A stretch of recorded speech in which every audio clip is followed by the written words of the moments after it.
Bonjour à tous et bienvenue dans cette nouvelle édition de la Vendée en direct. Nous allons parler aujourd'hui du Festival Jeunesse des clics et des livres. J'ai le plaisir d'être aujourd'hui en compagnie de Émilie Pivetto, la responsable communication et coordinatrice départementale de Lire et Faire Lire. Bonjour. Bonjour. Et merci d'être avec nous pour venir nous en parler. Merci à vous. Alors, ce Festival Jeunesse, donc, qui se déroule du 2 au 5 novembre, en quoi est-ce qu'il va consister ?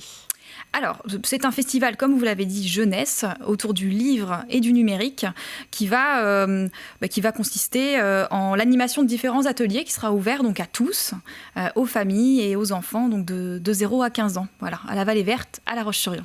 Alors, il va s'articuler autour de plusieurs journées. Donc, il y a des journées grand public et des journées qui sont réservées aux périscolaires. Tout à fait, c'est ça. Jeudi et vendredi, en l'occurrence, on est bloqué. C'est pour les accueils de loisirs et les espaces jeunes qui ont réservé d'ores et déjà leurs ateliers. Par contre, comme vous l'avez dit, mercredi, donc, on ouvre en soirée à 19h avec une conférence tout public. Et puis, idem pour le samedi, où là, on sera ouvert aux familles qui souhaitent venir nous voir. C'est ça, exactement. Donc, jeudi, vendredi, c'est complet, c'est bloqué. C'est ça. La conférence qui va démarrer donc à partir de ce soir, de quoi s'agit-il ? Alors, c'est une conférence gesticulée. Oui, alors ça, déjà, il faut nous expliquer qu'est-ce que c'est qu'une conférence gesticulée ? Eh bien, c'est une conférence qui va un peu plus bouger, c'est-à-dire que c'est un peu plus participatif, en fait, avec le public. Notre conférencier, donc, qui est Gérard Noiriel, qui est un historien, notamment spécialiste des questions d'immigration à travers le temps, sera accompagné de Martine Derrier, qui est comédienne. Donc, il y aura de l'image, il y aura aussi du chant, des marionnettes. Voilà, c'est peut-être un petit peu plus vivant, on va dire. C'est une autre façon d'aborder les conférences qui peut rendre le tout peut-être un petit peu plus accessible aussi pour les gens. Voilà. Donc là, c'est ce soir à 19h, entrée libre. Oui, bien comme on veut. C'est ça. Et c'est une conférence qui s'appelle « Nos ancêtres les migrants », voilà, qui reprend un petit peu les travaux de Gérard Noiriel dans son livre « Une histoire populaire de la France ». Voilà. Alors samedi, l'entrée est également libre toute la journée cette fois-ci. Et alors, on va pas pouvoir tout dire tellement il y a de choses qui sont prévues au cours de cette journée. Hein. C'est ça. C'est une journée, en fait... ce qu'on peut dire quand même, c'est que le matin, si vous avez donc des petits-enfants, alors pas que, parce qu'il y aura les autres ateliers, mais en tout cas, le matin, on va vraiment faire des choses pour les 0-3 ans. Donc les bébés sont les bienvenus. Il y aura vraiment des temps de lecture spécifiques pour eux avec des bénévoles de l'association Lire et Faire Lire.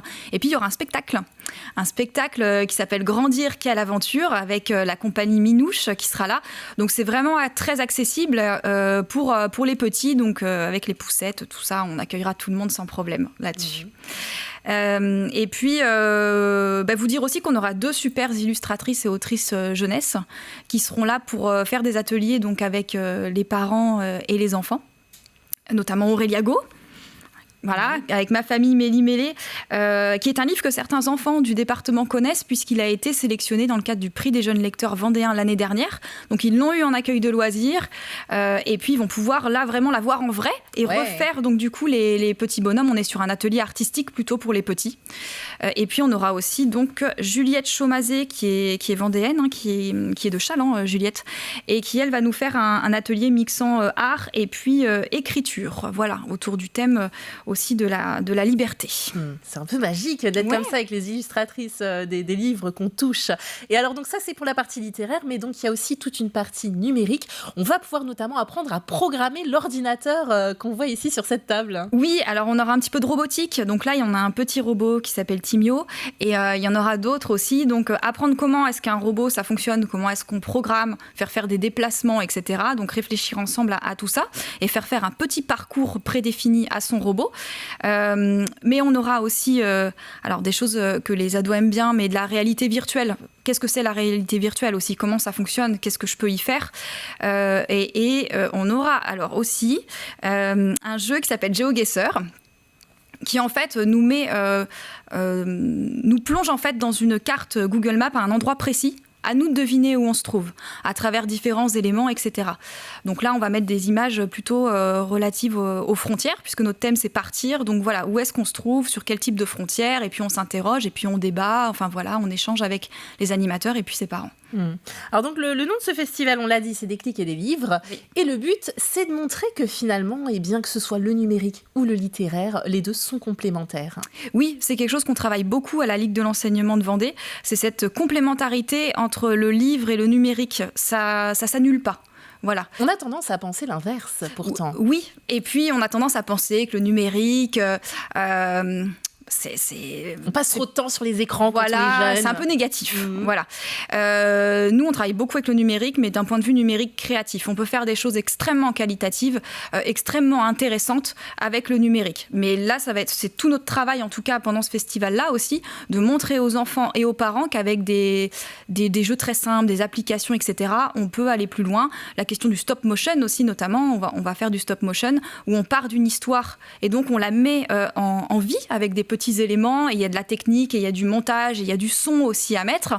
C'est quelque part un travail de collectif aussi, de création et puis de construction d'une histoire. Voilà. C'est un moyen aussi de rendre accessibles toutes ces technologies. Tout à fait, on sait que tout le monde n'est pas... Il n'y a pas une égalité totale, en tout cas dans l'accès aux outils numériques et au numérique en règle générale. Idem pour le livre d'ailleurs. Donc là, c'est de montrer que tout ce qu'on peut faire aussi, et puis de donner l'opportunité, oui, à des gens d'accéder à toutes ces choses-là le temps du festival. Je pense notamment aussi au planétarium du Musée du Sable qui sera là. Il est aussi quelque part question de numérique ici. Ça va être très beau d'ailleurs, avec des aurores boréales. Oui, on est parti sur les aurores boréales, donc direction le Grand Nord, dans ce planétarium, avec l'animateur qui va faire voyager clairement les familles dans le Grand Nord. Et il m'a dit qu'il serait aussi disponible pour répondre à des questions si ça tourne aussi vers l'espace. Voilà, il y aura peut-être moyen de faire des passerelles. On peut dire un petit mot aussi du spectacle de clôture. Oui, spectacle de clôture, donc à 16h, là, pour le coup. Ce sera Ali Baba. Le samedi. Toujours le samedi, vous avez raison. Ce sera Ali Baba et les 40 voleurs, donc spectacle musical. De la compagnie Luciole et Grillon. Alors avec Cédric Klein, que certains connaissent peut-être parce qu'il est à Copain des Bois notamment, et puis Mathieu Trichet. Donc on va vraiment s'embarquer là dans les contes des Mille et une nuits, toujours cette question du voyage et de partir. Ça va être très très chouette ça.